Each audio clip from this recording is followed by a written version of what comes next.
अब मेरा मन है कि आपको एकदम बढ़िया हास्य मंच पर दिया जाए। एक ऐसा किनारे कवि बैठा है, रायबरेली का ही कवि है, आपके आसपास का कवि है, उसका नाम है नरकंकाल। आप देख रहे हैं, चित्र बना हुआ दिखाई पड़ रहा है, बहुत मजबूत और टिकाऊ है, बिल्कुल बाटा कंपनी समझिए। पूरा परिवार इसका हास परिहास है, बहुत योग्य आदमी है। इसका बच्चा भी कक्षा 9 में पढ़ता है, गणित में 90 नंबर लेकर के आया। बाप को अपने दिखाया, कहा पापा जी देखो 90 नंबर लाया हूँ। नरकंकाल ने देखा, कहा तुमको गणित तो बेटा नहीं आती, 90 नंबर कहाँ से पा गए? जरूर तुमने 9 के आगे 0 बढ़ाया है। लड़का ने कहा नहीं बढ़ाया पापा। नरकंकाल ने कहा जरूर बढ़ाया तुमने, तुमको इतने नंबर मिल ही नहीं सकते, तुमने 9 के आगे 0 बढ़ा लिया है। लड़के ने कहा पापा 0 नहीं बढ़ाया है, हमने 0 के पहले 9 बढ़ाया है। तालियां बजा करके हमारे ऐसे मित्र नरकंकाल को बुलाइए जो हास परिहास के बीच में आपको अच्छी कविता सुनाने का आनंद दें। भाई नरकंकाल जी माइक पर आए। पहले माल देखो, उसके बाद विश्वास करो। मैं समझ गया था कि मोनालिसा के बाद IIT बाबा के नंबर आएगा। अच्छा आदरणीय अध्यक्ष जी को प्रणाम करता हूँ। हाँ जी। इनको अध्यक्ष उसी तरह बना दिया गया जैसे किन्नर अखाड़ा वालों ने ममता कुलकर्णी को महामंडलेश्वर बना दिया। तालियां इनके सम्मान में जोरदार हो। अच्छा है। हाँ, अगर हम तो कहते ममता कुलकर्णी की जगह इन्हीं को बना देते। हाँ, बहुत सिमिलरिटी है, कोई बहुत ज्यादा अंतर नहीं है। आर्यावर्त संकीर्तन परिवार के कुल देवता आदरणीय बीनू वाजपेयी को प्रणाम करता हूँ। ये बहुत प्रयोग इन्होंने बहुत सोच समझ के किया है।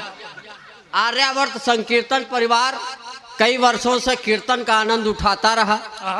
जहां आप लोग रसमलाई खा रहे थे, पहली बार दही बड़ा आपके सामने परोसा गया। अच्छा। बाकी कवियों को मूसलाधार प्रणाम करता हूँ। हाँ, कवियत्री 2 लीलावती कलावती है, इनको भी धुआंधार प्रणाम करता हूँ। अच्छा। मैं समझ गया था कि कृपा संगम के बाद हमको वैसे ही लगा दिया जाएगा जैसे सुंदरकांड के बाद लंका कांड आता, या कश्मीर के बगल में काठमांडू, या सीधे सीधे ये समझ लो ताजमहल के बगल में इमाम बाड़ा खड़ा कर दिया गया हो। ये उन्नाव जनपद है, कलम और कृपाण की धरती है। कई मंचों पे आप लोगों ने हमको सुना होगा। बिल्कुल। और मैं अखिलेश दद्दू की अगवानी में हम सब लोग काय पाठ कर रहे हैं, बहुत अच्छा लग रहा है। संचालक जी ने हमारे पुत्र के विषय में बताया कि वो 9 बढ़ा दिया, 0 बढ़ा दिया। आप कुछ नहीं जानते हो, हमारा लड़का बहुत इंटेलिजेंट है। और क्या? एक दिन हमने लड़के से पूछा था कि एक मोटरसाइकिल में 13 लोग कैसे बैठेंगे? अरे तो उसने कहा पापा 2 छक्के बैठाओ, आप चलाओ। समझ गए हो तो तालियां बजाओ।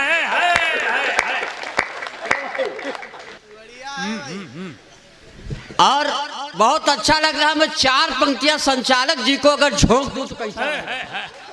हाँ, बसंत का मौसम है। हाँ, ये सब हर कवियों के लिए कुछ ना कुछ कह रहे हैं। तिवारी जी को क्या चाहिए सुनिएगा, कि न इन्हें तीर चाहिए, न तलवार चाहिए, न बसंत चाहिए, न पतझड़ चाहिए। ये तो राधे माँ के भक्त हैं, इनको पतंजलि प्रोडक्ट का सलवार चाहिए। बाकी आज सब सुधी श्रोताओं को नरकंकाल की तरफ से चैला फार प्रणाम है। मैं शुरुआत करता हूँ। अब आपको हम सीधे सीधे संगम ले चल रहे हैं। अच्छा। हाँ। कृपा संगम के बाद संगम। हाँ, कृपा संगम जिन्होंने वो बात कर दी, मैं वहीं से शुरू करता हूँ। नई कविता आपके बीच में रखता हूँ। ये बीच में इधर उधर लोग कहाँ जा रहे हो गुरु? जो कुछ करना यही करो। हाँ, मैं पढ़ता हूँ दादा, आपका आशीर्वाद मिले। बाबा साहू जी बहुत प्रणाम है आपको। हाँ, हमको आपको देख के ऐसा लगा कि शायद बापू आसाराम छूट गए। ये बुजुर्ग हैं, इनके लिए एक मुझे शेर याद आ गया। अगर आप लोग तालियां बजाओ तो मैं साहू जी के सम्मान में एक शेर पढ़ दूं। न जाने जिंदगी की किस गली में आबरू नीलाम हो जाए, हाय हाय इन बुजुर्गों का क्या भरोसा कब कौन आसाराम हो जाए। बहुत अच्छा, जल्दी। बहुत बढ़िया, बहुत अच्छा। एक लाइन मुझे किसी छंद की याद आ गई कि ऐसे बसंत में संत बने हैं, घ्वांघा बसंत है कंत हमारे। किसी ने लिखा था। बहुत अच्छा, मेहंदी लगा दे उनके पैर में बस। अब ज्यादा मालाएं न लाना, माला मत पहना, अगर कोई बैजंती माला हो तो व्यवस्था करो। हाँ खींच लो भाई। कि हे मोनालिसा, तुमने तो बदल दी कुंभ की दिशा। बाबा हे मोनालिसा, तुमने तो बदल दी कुंभ की दिशा, संगम में कूदने वाले तेरी आंखों की गहराई में कूद गए। और माला क्या बेचने आई, बहुतों के हाथ से माला छूट हिरनी सी आंखों वाली हिरन हेरने लगे। देखिए ये कविता का जन्म कहाँ से हुआ। बहुत अच्छा। इस कविता में कई लोग ये सोचते होंगे कि एक जो माला बेचने वाली लड़की है उसके खिलाफ हमने कुछ लिखा है। हमने सिर्फ उतने लिखा है जितना मीडिया ने दिखाया है। बहुत बढ़िया। इस कविता में अगर कोई भी चीज आपको खले तो समझ लो मीडिया वाले पहले दोषी। अच्छा, हिरनी सी आंखों वाली हिरन हेरने लगे, अब मीडिया वाले ले कैमरा घेरने लगे। मीडिया वाले ले कैमरा घेरने लगे और माला खरीदना तो दूर रहा, सब उसी के नाम की माला, सब उसी के नाम की। क्या दिखाना था, क्या दिखा रही है मीडिया। मैं मीडिया से एक सवाल करता हूँ कि क्या दिखाना था, क्या दिखा रहे हो। अरे शक्ति कपूर को हीरो बना रहे हो। क्या बात है, वाह वाह वाह वाह वाह। क्या दिखाना था, क्या दिखा रहे हो। और समुद्र मंथन में 14 रत्न निकले थे। अच्छा है। लेकिन इस बार महाकुंभ में 4 रत्न निकले। पहला रत्न IIT बाबा, दूसरे नंबर पर मोनालिसा, तीसरे नंबर पर हर्षा रिछारिया और चौथे नंबर पर ममता कुलकर्णी। हाँ तालियां बजाओ अगर समझ में आ रहा। हमारे लखनऊ से काफ़ी श्रोता लोग आ गए हैं। आदरणीय हमारे विनोद त्रिपाठी जी आ गए हैं। बैठ जाओ गुरु, हमारे नंबर है। जी जी जी हाँ। जी। जो लोग खड़े हैं अगर इलेक्शन में न खड़े हो तो बैठ जाओ गुरु। पहला प्रयोग है। पहली बार आर्यावर्त संकीर्तन परिवार कवि सम्मेलन का आयोजन कर रही। अगर पहला कार्यक्रम हिट रहा तो होते रहेंगे। पहली बात से मुझे याद आ गया, एक डॉक्टर ने सुई निकाला तो मरीज भगा। तो डॉक्टर ने मरीज से कहा क्यों भगते हो। तो मरीज ने कहा साहब पहली बार सुई लगवाने जा रहा हूँ, बड़ा डर लग रहा। तो डॉक्टर ने कहा घबराओ नहीं, मैं भी पहली बार लगाने जा रहा हूँ। तो पहला लव अफेक्शन है, अब पता नहीं ये कहाँ तक जाएगा।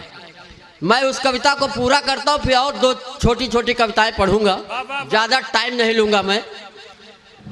अभी आप लोग श्रृंगार प्यार मोहब्बत के गीत सुन रहे थे, अब मैं भी वहीं पे आता हूँ। लेकिन पहले कविता पूरा कर दूं कि संगम में कूदने वाले तेरी आंखों की गहराई में कूद गए। माला क्या बेचने आई, माला क्या बेचने आई, बहुतों के हाथ से माला छूट गए। अच्छा है, समुद्र मंथन के बाद मोहिनी जैसे आई। समुद्र मंथन के बाद भगवान विष्णु मोहिनी का रूप धर के बताने की आवश्यकता नहीं, आप सभी लोग जानते हैं। नैनों की मदिरा और देवताओं को अमृत पिलाई। और अंतिम पंक्तियां मैं पढ़ता हूं, मेरे भी मन में आ गया कि मैंने 2 बोरा गेहूं बेच डाला। क्या बात, वाह वाह। और प्रयाग को किया प्रस्थान। वहां जाने पे पता चला मोनालिसा चली गई, मेरे दिल की दुनिया छली गई। मैं दौड़ा आया, IIT बाबा के चरणों में शीश नवाया। क्या बात, वाह। हमने कहा बाबा मेरे सिर पे हाथ फिरा दो, एक बार उस अप्सरा के फिर दर्शन करा दो। एक बार उस अप्सरा के फिर दर्शन करा दो। उन्होंने कहा मैंने नौकरी और छोकरी को मार दी है लात, अगर करना है तो मुझसे कर धर्म और अध्यात्म की। तालियां, वाह वाह वाह वाह। और आइए मैं अपने औकात पे आता हूँ। वाह वाह वाह वाह। और वो कविता आपके बीच में पढ़ता हूँ। वाह दादा सुनिएगा। प्यार मोहब्बत अभी आप लोग सुन रहे थे, कृपा संगम जी ने श्रृंगार भी पढ़ा। जी। अब हम लोग प्यार मोहब्बत के मामले में बहुत अपाहिज हैं। हाँ, प्यार मोहब्बत हम लोगों का फलीभूत नहीं होता। सही सही, जी जी जी। लेकिन ये ना समझो, हमारी भी प्रेमिका एक थी, अब नहीं है। कि अच्छा। मेरी प्रेमिका गोबर फेंकने के बहाने आती थी। है नया नया। अब हमारा स्टैंडर्ड देखो। हाँ हाँ, बहुत अच्छा है। मेरी प्रेमिका गोबर फेंकने के बहाने आती थी, घंटों हमसे बतियाती थी, हंसती थी, मुस्कुराती थी, जीने मरने की कस्में खाती थी। वाह, मोहब्बत के दुश्मन चंडालों ने भैंसी बेच दिया उसके घर वालों ने। तालियां! अब बताइए, पूरा रास्ते हमारा खत्म कर दिया। बढ़िया है। हाँ, लेकिन फिर भी प्यार के लिए कुछ पंक्तियां पढ़ता हूँ अच्छा है। कि प्यार का बल्ब जलाए रहिए। आर्यावर्त संकीर्तन परिवार से निवेदन करता हूँ इन पंक्तियों के प्यार साथ। का बल्ब। पवन आनंद जी बैठ जाओ गुरु। क्या बात है, क्या बात है गुरु। आगे से, पीछे से IIT बाबा लग रहे हो, आगे से मोनालिसा लग रहे हो। ये सारथी परिवार के आए भाई, बहुत अच्छे यूट्यूबर। और मैं एक निवेदन करता हूँ, मैंने वाजपेयी जी से कहा था कि अगर इस बार विश्वान चैनल वाले आ गए तो ये चैनल इंटरनेशनल स्तर पर कभी हो या कीर्तन का मंच हो, उसको मतलब अंतरराष्ट्रीय स्तर पे मतलब मिलियन में व्यूज जाते हैं। एक बार इनके लिए मेरे निवेदन को स्वीकार किया और मथुरा से लंबी यात्रा तय करके यहाँ तक आए हैं। अच्छा, तो मैं चाहता हूँ एक बार सारथी परिवार के सम्मान में तालियां हो जाए और मैं अपना कार्यपाठ शुरू करता हूँ। तो प्रेमिका के मामले हमारी यही स्थिति रही। फिर किसी तरह शादी तक नंबर आया। जब हम शादी लड़की देखने गए तो सास ने हमसे पूछा कि बेटा चाय लोगों की च्यवनप्राश। अरे तो अच्छा। ससुर ने कहा ये खाली सांसें लेता रहे यही बहुत है। हाँ, च्यवनप्राश के बाद में। हाँ, ये स्थिति हो गई। हाँ हाँ हाँ। खैर, भोजन का जब नंबर आया तो सास ने हमारी पत्नी से पूछा कि दामाद को कौन सी चीज बहुत अच्छी लगती। अच्छा। तो हमारी पत्नी ने कहा कि इनको पालक बहुत अच्छी लगती। सास ने पहले दिन जब भोजन परोसा तो पालक की सब्जी, पालक का रायता, पालक की चटनी, पालक की सूखी सब्जी, पालक का सपेटा। एक दिन खाया हमने, दूसरे दिन फिर वही पालक, तीसरे दिन फिर वही पालक की चटनी, पालक का रायता, पालक की सूखी सब्जी। हमने कहा माता जी अगर यही करना है तो हमको पालक के खेते में छोड़ दो, हम वही चल लेंगे। इसका क्या मतलब है? अच्छा। आप बार बार यही चीज एक चीज, मतलब इसका मतलब ये थोड़ा होता है। खैर फिर हमने अपना रौब जनाया। वाह वाह। हाँ, हमसे तिवारी जी ने कहा ससुराल जाया करो तो जरा अच्छी हिंदी में बात करो। हम गए, हमारी सरहज आई। हमने कहा हमको जल पिलाइए। जल पिलाइए। तो सरहद ने कहा ऐसा है जीजा, अभी तक तो पानी कहते थे, आज जल बोल रहे हो। हमने कहा हमारा स्टैंडर्ड बढ़ गया, अभी तो हमने पानी को जल कहा, जिस समय हम घी को घृत कहेंगे तुम्हारी नानी मर जाएगी। ये स्थिति।